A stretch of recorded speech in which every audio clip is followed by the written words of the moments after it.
Suren Hindi class में आज हम पढ़ते हैं आदिकाल के वस्तुनिष्ठ प्रश्न। आदिकाल के महत्वपूर्ण वस्तुनिष्ठ प्रश्न जो है उनका अध्ययन हम करेंगे। पहला प्रश्न है, ढोला मारूरा दूहा किस वर्ग की रचना है? तो ढोला मारूरा दूहा जो है वो लौकिक साहित्य है। लौकिक साहित्य है और कवि कल्लोल या कुशललाभ कवि जो है इसके रचयिता हैं। 2 नंबर का प्रश्न है, अवहट्ठ अवहट्ठ को पुरानी हिंदी किसने कहा है? तो ये चंद्रधर शर्मा गुलेरी ने अवहट्ठ को पुरानी हिंदी जो है वो कहा है। तीसरा प्रश्न है, हिंदी का प्रथम कवि, हिंदी साहित्य का प्रथम कवि किसे माना गया है? तो प्रथम कवि जो है वो सरहपा को माना गया है और राहुल सांकृत्यायन ने इनको प्रथम कवि माना है।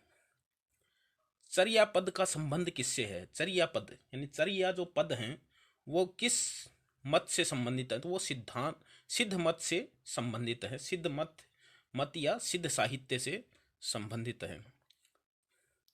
डिंगल शैली का प्रयोग किसमें मिलता है? डिंगल शैली का सर्वाधिक प्रयोग या प्रयोग जो है वो इनमें निम्न में से किसमें मिलता है? तो ये रासो साहित्य में मिलता है, क्योंकि रासो साहित्य में वीर और श्रृंगार रस की प्रधानता है और जहाँ वीर रस की प्रधानता है वहाँ डिंगल शैली है। डिंगल और पिंगल दो नाम हैं, जिसमें डिंगल जो है वो साहित्यिक मारवाड़ी को कहा जाता है। साहित्यिक मारवाड़ी में जो रचनाएं लिखी जाती हैं उनको डिंगल कहा जाता है, और पिंगल जो है वो ब्रज भाषा और राजस्थानी मिश्रित जो है वो पिंगल भाषा कहलाती है, जिसमें श्रृंगार रस की प्रधानता है। अगला प्रश्न यही है कि पिंगल शैली का प्रयोग किस प्रकार की रचनाओं में हुआ है? तो वो हुआ है श्रृंगार प्रक रचनाओं में पिंगल शैली का प्रयोग हुआ है। किसने गोरखनाथ को हिंदी का प्रथम गद्य लेखक माना है? ये ध्यान देने की बात है। गद्य लेखक गोरखनाथ को पहला माना है मिश्र बंधुओं ने। मिश्र बंधुओं ने गोरखनाथ को हिंदी का प्रथम गद्य लेखक कहा है। सिद्ध और नाथ साहित्य का प्रभाव सर्वाधिक किस काव्य धारा पर पड़ा है? तो ये संत काव्य धारा के ऊपर जो है सर्वाधिक पड़ा है सिद्ध और नाथ साहित्य का प्रभाव। पृथ्वीराज रासो के प्रत्येक अध्याय को क्या कहा जाता है?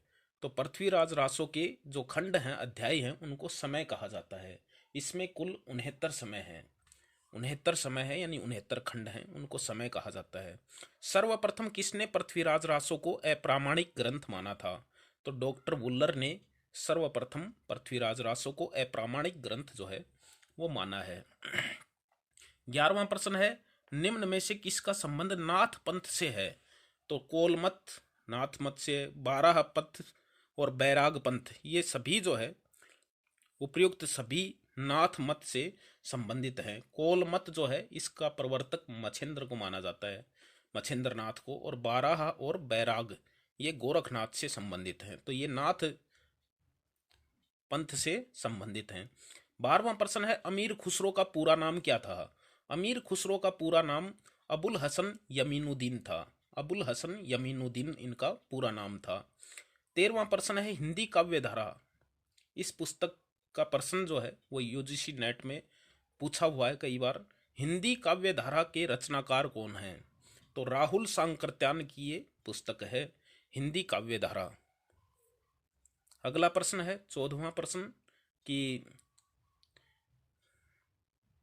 गोरखबानी का संपादन किसने किया? गोरखबानी का संपादन जो है वो पीताम्बर दत्त बड़थवाल ने किया था। गोरखबानी का प्रवर्तक जो है संपादन जो है वो पीताम्बर दत्त बड़थवाल ने किया था। 15वां प्रश्न है, जयमयंक जस चंद्रिका के रचनाकार कौन है? जयमयंक जस चंद्रिका के रचनाकार मधुकर कवि हैं। मधुकर कवि जो है वो इसके रचयिता हैं। 16वां प्रश्न है, जयचंद प्रकाश के रचयिता कौन है? जयचंद प्रकाश के रचयिता भट्ट केदार हैं और जयमयंक जस चंद्रिका के मधुकर कवि हैं।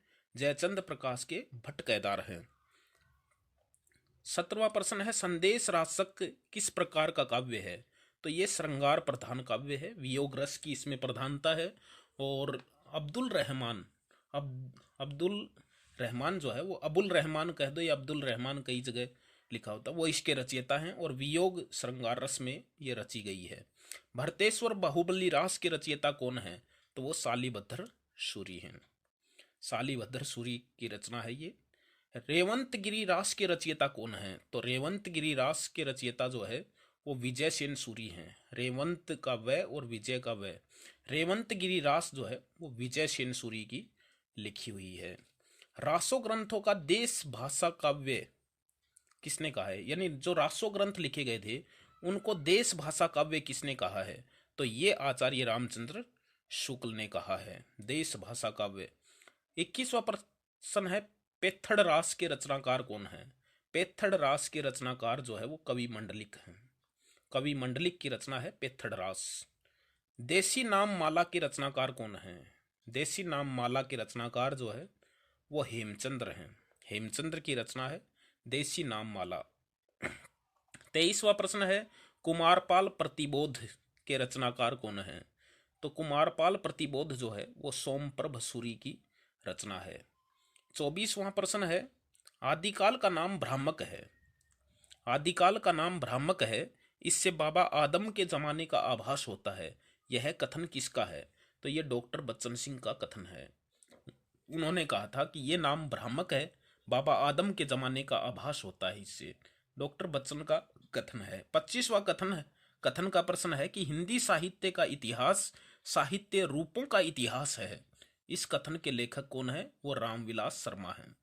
रामविलास शर्मा जो है उन्होंने ये बात कही थी। आज ये कुल 25 प्रश्न। कल फिर मिलेंगे अच्छे प्रश्नों या अच्छे बिंदु के साथ। तब तक